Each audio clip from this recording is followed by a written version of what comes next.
서울 신림동에서 일면식도 없는 행인 한 명을 숨지게 하고 3명에게 중상을 입힌 사건. 피해자 조모 씨의 신상 공개 여부가 잠시 후 결정됩니다. 어제 조 씨는 사이코패스 검사를 돌연 거부하기도 했는데요. 오늘 오전 검사가 재개됐습니다. 자세한 수사 상황 손정혜 변호사와 짚어보겠습니다. 어서 오십시오. 안녕하세요. 네, 안녕하십니까. 신림동 흉기난동범 조모 씨가 우발적 범죄가 아니라 계획된 범죄였던 정황이 속속 드러나고 있습니다. 우선 휴대폰을 초기화했더라고요. 네, 범행 전날입니다. 범행 전날 확인해 봤더니 20일 오후 5시 58분경부터 본인의 휴대전화로 전화나 문자나 사용한 기록이 전혀 없다는 점을 경찰에서 발견을 했고요. 예. 확인을 했더니 휴대전화를 아예 초기화했다라고 합니다. 휴대전화뿐만 아니라 본인이 직접 집에서 사용하는 컴퓨터 하드 본체도 둔기로 이제 부수거나 훼손시키려고 한 정황들이 발견되고 있는데요. 즉 휴대전화 같은 경우는 범행 이후에 혹시 압수수색 된다고 한다면 본인의 어떤 계획적인 범행이라는 점, 본인의 성향, 본인이 누구랑 연락을 했고 어떤 동선인지를 쉽게 확인할 수 있는 가장 유력한 증거가 되기 때문에 이 범행 발각이나 구체적인 경위를 이렇게 밝혀지는 것이 두려워서 초기화했다 이렇게 볼 수 있을 것 같습니다. 네, 증거인멸을 위해서 좀 컴퓨터를 망치로 부수기도 했다 이런 말씀 해주셨거든요.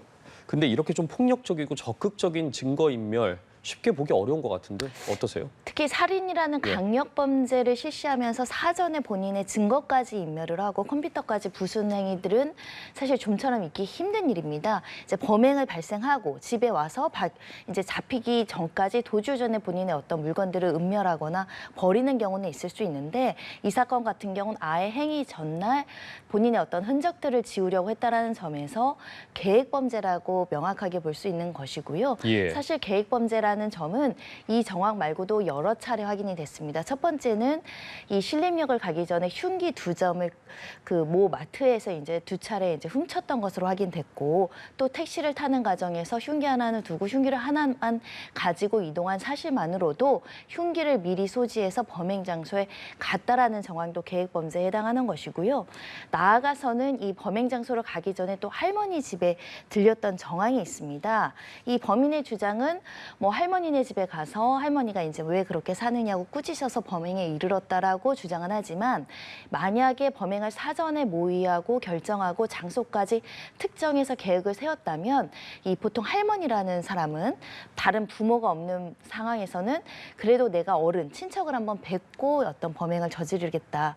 이런 또 계획의 일환으로도 볼 여지가 있기 때문에 이 지금 신림동 사건은 우발적이거나 충동적이기보다 평소 우발적이나 충동적이거나 분노 조절 장애를 가졌던 사람이 끝끝내 살인을 계획하고 그 과정에서 일련의 과정을 거쳐서 살인에 이르렀다라고 보는 것이 합리적입니다. 예, 계획범죄 정황들에 대해서 저희가 지금 살펴보고 있는데 일단 초기화한 휴대전화와 또 무슨 컴퓨터가 복구가 될지도 궁금하고 이 포렌식을 통해서 아무래도 좀 검색들이죠. 이런 식으로 계획적으로 내가 범행을 저질러야겠다 이런 부분들을 검색했는지를 살펴볼 수 있는 거죠. 그러니까 컴퓨터나 휴대전화를 망가뜨렸다고 하더라도 우리가 디지털 기록 중에는 본인이 포털 사이트나 각종의 인터넷에 접촉해서 기록한 내용들은 본인의 휴대폰이 아니더라도 그 포털 사이트나 이걸 관리하는 정보 주체에게 남아있을 수 있기 때문에 경찰이 현재 압수수색 과정을 통해서 이 통신사나 포털 사이트의 어떤 정보를 확인하고자 압수수색 자료를 받고 있다는 것이고요.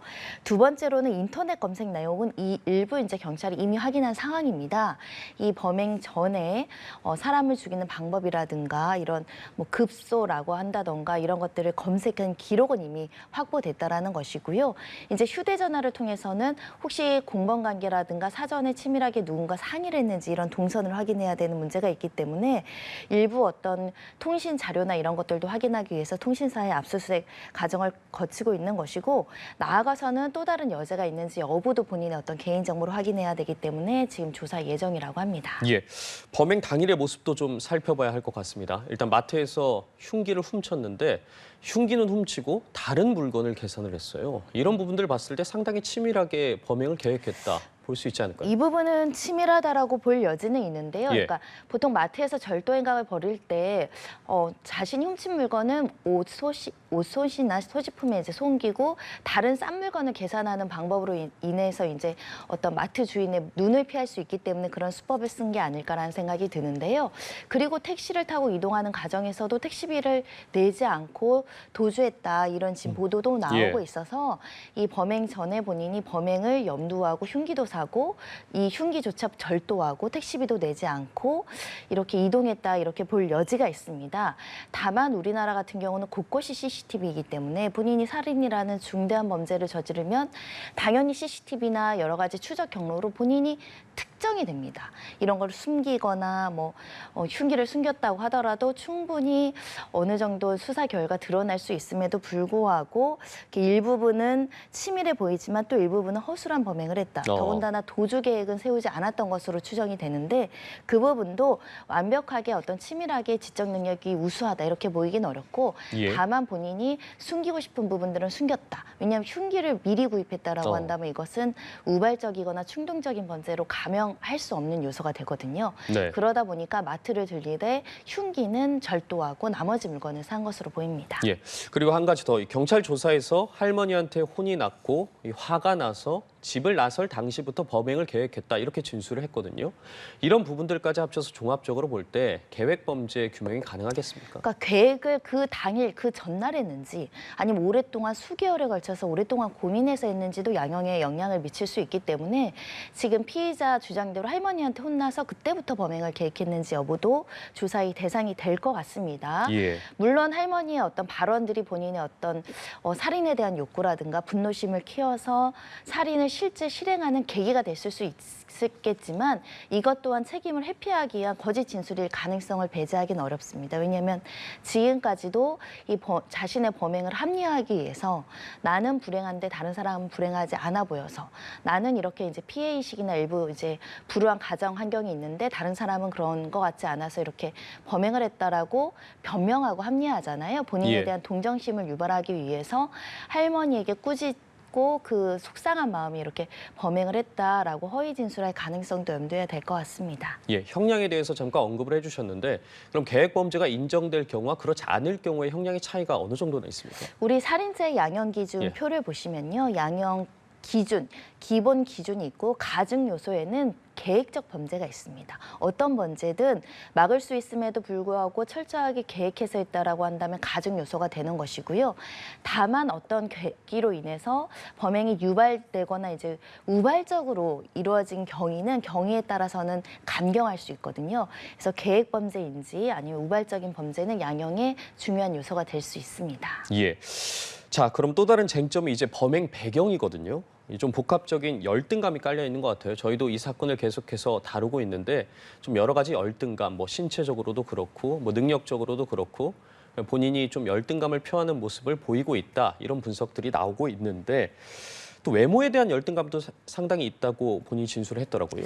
특히 이제 키 부분에 대해서 본인의 열등감을 표출했다라고 합니다. 한 키가 163 정도에 이르렀던 것으로 보이는데 신체적인 조건이나 경제적인 조건이 동년배의 남성들에 비해서 열악하기 때문에 본인이 여러 가지 기회를 얻지 못한다거나 굉장히 힘든 삶을 살게 됐다라고 스스로 비교하고 차별적으로 내가 대우를 받고 있다라고 생각을 했고 그게 열등의식으로 갔던 것 같고요. 예. 이 열등의식이 쌓이다 보면 왜 나만 이렇게 푸대접을 받고 좋지 않은 삶을 살아야 되고 이렇게 기회가 주어지지 않을까라는 사회의 분노로 이제 분출할 수가 있습니다.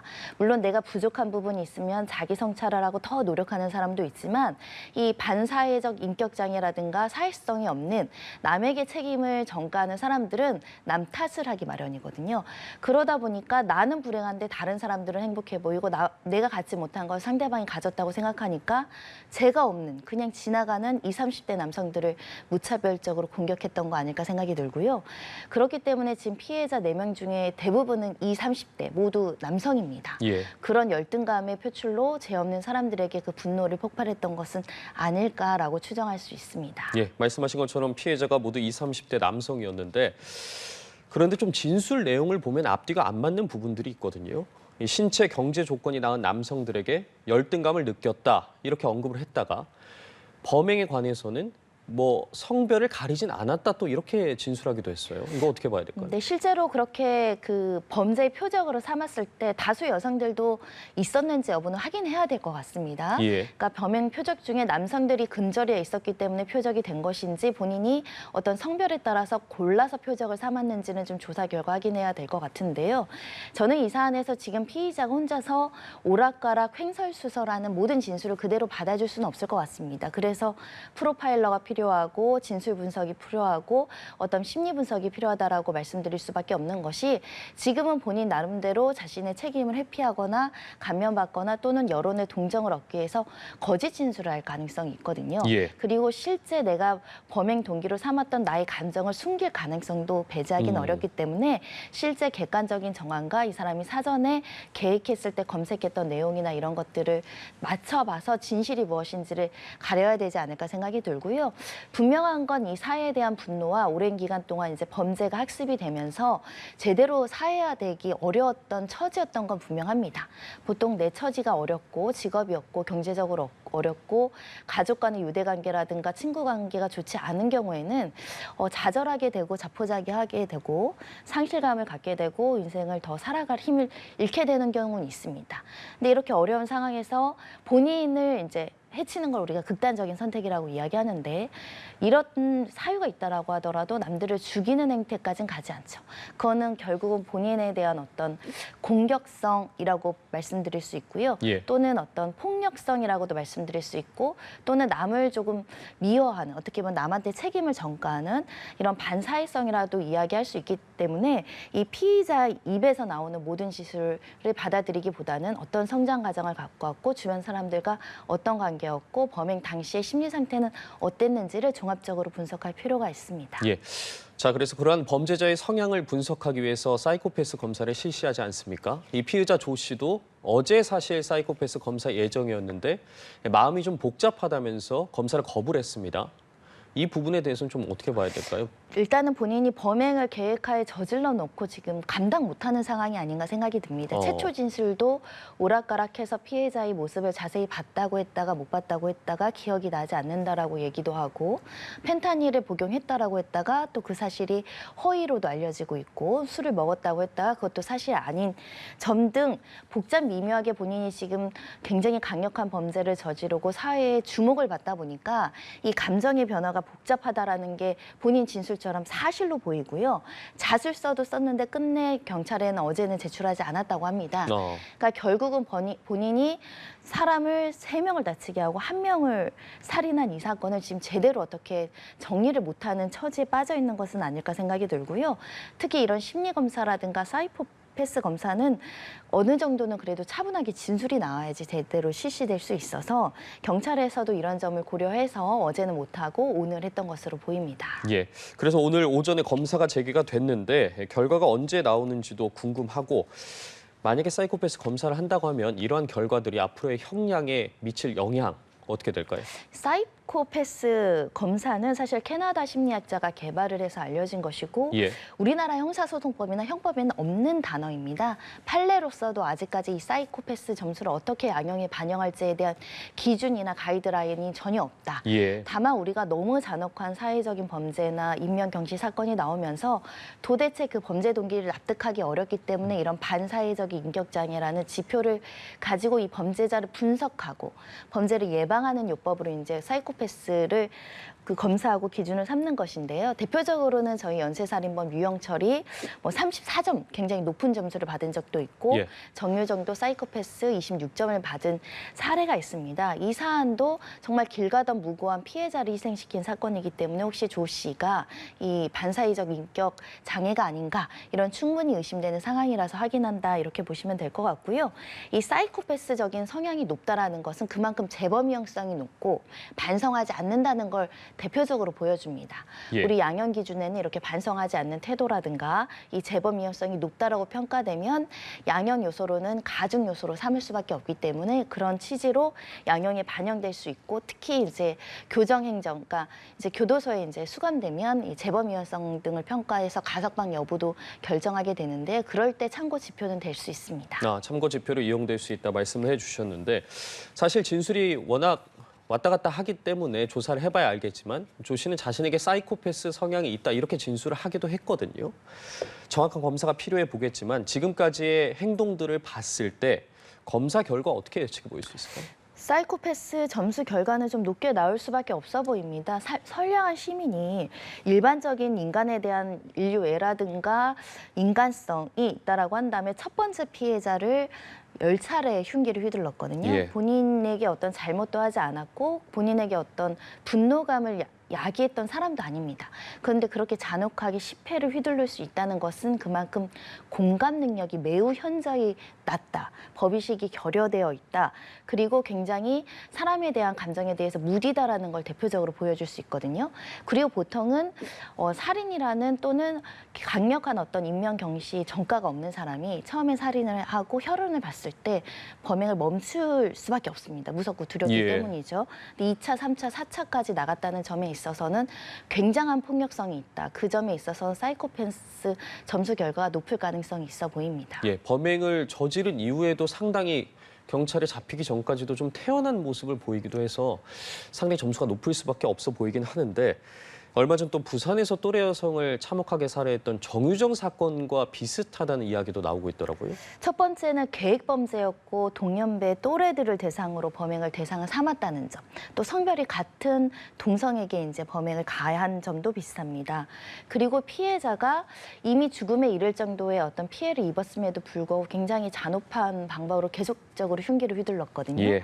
그런 잔혹성. 또 굉장히 닮아 있다 이렇게 보일 수 있고요. 특히 정유정도 굉장히 사회적으로 고립되어 있고 사람 간의 유대관계가 좋지 않고 특히 가족 간의 유대관계라든가 이런 의지할 만한 사람이 없었다는 점이 그 수사 결과 드러난 사건에서 이 20, 30대의 젊은 청년의 나이에 남들과 자신을 비교하고 자신의 처지를 비관하고 남에 대한 어떤 공감 능력이 없다 보니까 정말 나한테 요만큼의 피해도 야기하지 않은 사람을 잔혹하게 살해했다는 점에서는 굉장히 비슷한 점이 있을 수 있을 것 같고요. 일부 전문가가 이제 가잉살상이라고 표현을 하는 것인데요. 예. 그러니까 보통 이제 가잉살상 같은 경우는 복수 범죄입니다. 나한테 어떤 굉장히 피해를 야기해서 이 분노감에 사람을 굉장히 잔혹하게 죽인다던가 치정 관계에서 굉장히 그 분노를 표출하는 방법으로 굉장히 잔혹하게 살인하는데 이 두 사건 같은 경우는 사실 피해자에게 분노 감정을 받을 여타의 어떤 그 관계가 없었거든요. 그런데도 이렇게 사람을 잔혹하게 살해했다는 점에서는 이 반사회적 인격 장애라고 설명할 수밖에 없을 것 같습니다. 예, 어쨌든 오늘 오전에 검사가 재개가 됐으니까 결과는 한번 좀 지켜봐야 될 것 같습니다. 자, 이번에는 이 조 씨의 과거 전력에 대해서 좀 살펴보겠습니다. 폭력 전과 3범에 소년부 14차례 송치 등 폭행 전과에 대해서는 좀 구체적인 내용도 나왔는데 이 소주병으로 일면식 없는 사람 3명을 때렸더라고요. 네, 일단 소주병은 우리가 위험한 흉기라고 보통 표현을 합니다. 이게 병이 깨지거나 이러면 사람이 크게 다칠 수도 있기 때문인데요. 근데 이 당시 사정을 보면은 이게 폭행이라고 얘기는 하지만 사실은 피해자들과 일면식도 없는 상황에서 이제 술집 등지에서 일부 도발될 수 있는 사정은 있었지만 사람들이 이렇게 폭력을 무자비하게 행사할 정도로 잘못이 없는 사람에게 폭행을 저질렀다는 점은 본인이 분노 감정을 조절하지 못한다. 그리고 좀 가시적인 욕구가 있어서 일부 피해자 말을 싸가지 없게 한다라고 소주병을 내려쳤다는 그 자체가 공격성과 폭력성을 보여준다라고 말씀드릴 수 있거든요. 예, 그런 언행들이 폭력성과 공격성을 보여준다. 네, 이렇게 이 보여지네요. 당시에는 피해자들과 합의를 해서 징역 1년 6개월에 집행유예 2년을 선고받고 나름 선처를 받았던 사건인데 이런 사람에 대한 공격성과 분노성이 지금 살인으로 발전했다. 이렇게 말씀드릴 수 있고요. 이 소년부에 송치된 14차례 어떤 범죄 같은 경우는 구체적으로 어떤 범죄가 이루어졌는지는 확인하기는 어렵지만 작은 범죄들이 오랫동안 지속되면서 어떤 준법 의식은 전혀 없어지고 예. 죄의식도 없어지고 이 과정에서 사회 하나 재범을 막을 수 있는 가족들의 보호라든가 주변 사람들의 관심이 없어지다 보니까 더더욱 잔혹한 범죄자로 빠졌던 것은 아닐까. 특히 이 전과 3번 중에는 뭐 보험 사기도 있고 다 폭력 사건은 아닙니다. 근데 이제 사람에 대해서 뭐 소주병 같은 위험한 물건을 휘둘렀을 때 진정으로 반성할 기회가 없었다 이 사람에게는. 그래서 사회의 분노나 개인적인 분노, 개인적인 어떤 감정을 사회에 풀어 풀었던 것이 아닐까라고 생각이 듭니다. 예, 이러한 전과와 잘못들은 계속 쌓였지만 그것을 반성할 수 있는 기회와 시간이 없었다 말씀을 해주셨는데, 자, 수사 초기에 조 씨 펜타닐을 복용했다, 술을 마셨다라고 진술을 했는데, 이 마약 간이 씨약 검사 결과 음성이 나왔고 음주 측정 결과도 음주 상태가 아니라고 나왔거든요. 이런 진술 심신미약 감경 노린 거 아니겠습니까? 본인이 여러 어떻게 봐야 차례 될까요? 살인 방법도 검색을 했을 정도면 이 사건이 발각되고 나면 내가 어떻게 될지에 대해서 한번 예상을 했던 것으로 보입니다. 그러다 보니까 혹시 마약을 복용했거나 술을 마셨다라는 사정들이 나의 책임을 감경시켜 주거나 그 대중들에게 이해가 될 요소가 되지 않을까라고 생각해서 거짓말을 했던 것으로 보이는데, 이렇게 계획했다는 점에서는 또 철저하게 어떤 미리 예상해서 진술했다고도 보이지만 사실 뻔한 거짓말이잖아요. 이 부분을 우리 과학수사 기법으로 확인하지 않을 수 없습니다. 이게 쉽게 확인될 거짓말을 했다라는 점에서도 임기응변적인 본인의 어떤 분노 조절이나 어떤 감정을 제대로 통제하지 못하는 면도 나오는 것이고, 쉽게 거짓말을 한다는 점도 반사회성을 보여준다고 생각합니다. 예. 자, 지금 기준으로 한 5분 정도 남았거든요. 잠시 후 3시에 신상공개위원회가 열리게 되는데, 이 신상공개위원회가 열리게 되면 결과까지는 혹시 어느 정도나 걸립니까? 저는 오늘 오후에 결정이 나올 것으로 예상이 됩니다. 왜냐하면 고민되는 지점이 별로 없는 사건이 아닐까 생각이 드는데요. 보통 잔혹한 사건이라고 하더라도 이제 가해자나 피의자나 피해자 주변에 이제 미성년자라든가 좀 보호해야 될 가족들이 있는 경우에는 이제 신상 공개가 이루어지지 않는 경우도 있지만, 이 사건은 모두 다 이제 성인 피해자이고 이 피의자도 당연히 성인일 뿐만 아니라 굉장히 잔혹한 범죄이고 피해자도 여러 명이 있고, 더군다나 범행 수법이나 도구가 모두 이제 어느 정도 유죄로 나올 수 있을 정도로 확보가 되어 있는 상황이고요. 국민적인 공분도 많고 국민의 알 권리 차원에서 공개해야 된다는 목소리도 큰 사안인 것만큼 공개 결정이 나올 것으로 예상이 되는 것이고요. 그리고 신상 공개와 관련해서 우리 사회적으로 워낙 잔혹한 범죄도 많은 상황이어서 좀 더 적극적으로 신상 공개 제도가 실효적 있게 공개를 해야 된다는 목소리가 높기 때문에 공개될 것으로 예상되는 상황입니다. 예. 다만 공개 이후에 지금 화면에서 보시는 것처럼 이런 모자나 마스크 없이 이 사람의 최근 얼굴이나 최근의 모습들을 공개할지 여부, 이런 부분들이 더 이제 관심이 가져지지 않을까 합니다. 예, 어쨌든 변호사께서는 신상 공개가 결정될 가능성이 높아 보이고 회의까지 그렇게 오래 걸리지 않을 거다 이렇게 예상을 해주셨는데, 말씀해 주신 것처럼 공개가 되더라도 실효성이 있느냐 이런 이야기가 나오거든요. 피의자의 동의가 없으면 이 과거의 증명사진만 공개할 수 있기 때문인데, 좀 정유정의 사건의 경우에도 사진과 좀 실물 차이가 커서 논란이 일었잖아요. 그 당시에는 이제 예전 주민등록증 사진을 공개하다 보니까 실제 본인이 어떤 과거의 사진을 공개하는 경우는 실제의 모습과 차이가 나서 신상 공개의 실효성이 떨어진다, 이런 목소리가 높았던 것이고, 특히 이제 외국 같은 경우에는 이제 바로 현재의 사진을 찍어서 공개하는 경우가 굉장히 많거든요. 예. 그런 부분들 때문에 신상 공개 제도를 조금 적극적으로 바꿔야 된다라는 목소리도 있고, 과거에는 이제 저렇게 마스크를 쓰거나 모자를 쓴 경우에 이걸 강제적으로 벗길 수 있는 근거가 경찰에게 별로 없다라는 측면 때문에 좀 소극적으로 공개하는 상황이 많았었는데, 지금은 개정 노력도 있어서 지금 개정 법률안들이 올라가는 있습니다. 근데 예. 아직까지 개정이 되지 않은 상황이어서 지금 종전의 제도는 똑같이 유지될 가능성이 있습니다. 그래서 이번에 다 공개될지 여부는 좀 지켜봐야 될 것 같은데, 보통 적극 행정이라는 이야기가 나오는데요. 과거의 헌법재판소 결정 때문에 범죄자들의 개개인의 그 신원이나 얼굴을 공개하는 것이 이제 헌법에 위헌적인 소지가 있다, 이런 판결 때문에 좀 위축된 사례들이 있지만, 예. 그로부터 지금 시간이 한 20년 가까이 흘러서 워낙에 사회가 흉포화되고 이 잔혹한 범죄들이 많이 나와서 경찰에서 적극적으로 어떤 얼굴이나 이런 것들을 가리는데 협조하기보다는 오히려 신상 공개가 나오면 적극적으로 공개하는 것으로 변모하더라도 경찰 개개인이 가지는 또는 조직이 받는 부담은 없어졌습니다. 그래서 조금 적극적으로 공개되기를 바라는 마음입니다. 예, 그래서 확대 필요성이 계속 얘기가 되고 있는데, 이 범죄 예방과 재범 방지에 좀 효과가 있을까요?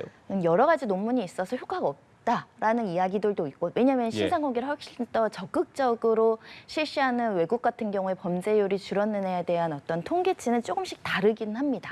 다만 우리나라 같은 경우는 워낙에 이제 피의자나 피의자들에 대한 무죄 추정의 원칙을 굉장히 강조하는 나라기 때문에 여태까지는 신상 공개를 너무나 제한적으로 하고 너무나 낮은 수준으로 해왔기 때문에 좀 공개해야지 범죄 예방 효과도 있고 범죄자들에 대한 범행의 어떤 의지를 꺾는 부분이 있지 않겠느냐. 예. 특히 이제 사회적인 비난 가능성이 매우 높은 사건이다라고 하지만 사회적으로 비난받을 수 있는 어떤 특정성이 없는 사건들도 굉장히 많기 때문에 우리나라 같은 경우는 너무나 이 수준이 엄격하게 진행되는 신상공개 제도는 좀 넓혀야 그만큼의 어떤 재방 예방 효과라든가 일반 사회에 대한 경각심을 가질 수 있지 않을까 생각이 들고요. 이렇게 돼야지 또 이제 범죄를 예방할 수 있는 여러 가지 정책이 있거든요. 예. 이런 정책에 이제 위정자들이라든가 행정가들도 좀 더 신경 쓰지 않을까 하고 생각합니다. 예. 이번 사건의 후유증도 상당히 큰데 영상이 좀 유포되면서 모방 범죄 가능성이 제기되고 있습니다. 실제로도 이 불특정 다수를 향해서 살인 예고를 하는 글들이 계속해서 올라왔거든요. 그래서 이제 경찰이 작성자를 추적해서 실제 검거까지 이르는 일들이 있고요. 예. 또 무분별하게 장난식으로 호기심식으로 이렇게 이제 살인 예비글을 올리는 경우들이 있는데 이 살인죄 같은 경우는 우리가 생각만으로 범죄를 처벌할 수 없지만 살인죄는 예비 음모죄라고 해서 생각만으로 살인을 하겠다라는 예고만으로도 처벌 가능합니다. 그만큼 살인이라는 것은 타인의 생명을 침해할 수 있는 굉장히 위험한 범죄이기 때문에 이렇게 예고한다고 하더라도 실제 살인의 계획이 있다라고 하면 처벌이 가능하다라는 말씀 좀 드릴 수 있고요. 결국은 이런 일이 이제 사회적으로 굉장히 주목을 받다 보니까 모방 범죄를 하려는 심리가 있을 수 있어서 예. 굉장히 좀 유의주시해야 될 것 같고 특히 우리 사회가 어떻게 보면 양극화가 너무 심화되고 있고 특히 청년 세대는 그에 따른 상실감이라든가 본인이 기회를 잡지 못하는 부분을 사회의 어떤 적개심, 분노심으로 푸는 경우도 꽤 있거든요. 예. 이 신림동 사건도 매우 비정상적인 행위다. 그리고 본인이 감당해야 되는 최소 무기징역형이 예상이 되는 이 상황에서 섣불리 모방범죄를 하거나 이 범행을 자극화시킬 수 있는 어떤 행동들을 하지 않는 것이 굉장히 필요하지 않을까 생각이 들고요. 당분간은 사실은 그 경찰이나 이 예방 조치를 해야 되는 입장에서는 조금 이렇게 분위기 여러 가지 이제 순찰이라든가 이런 것들 좀 신경 써야 되지 않을까 합니다. 예. 이제 3시가 됐는데 아마 신상공개위원회가 열릴 것으로 보입니다. 관련해서 손정혜 변호사와 함께 오늘 이야기 나눠봤습니다. 말씀 고맙습니다.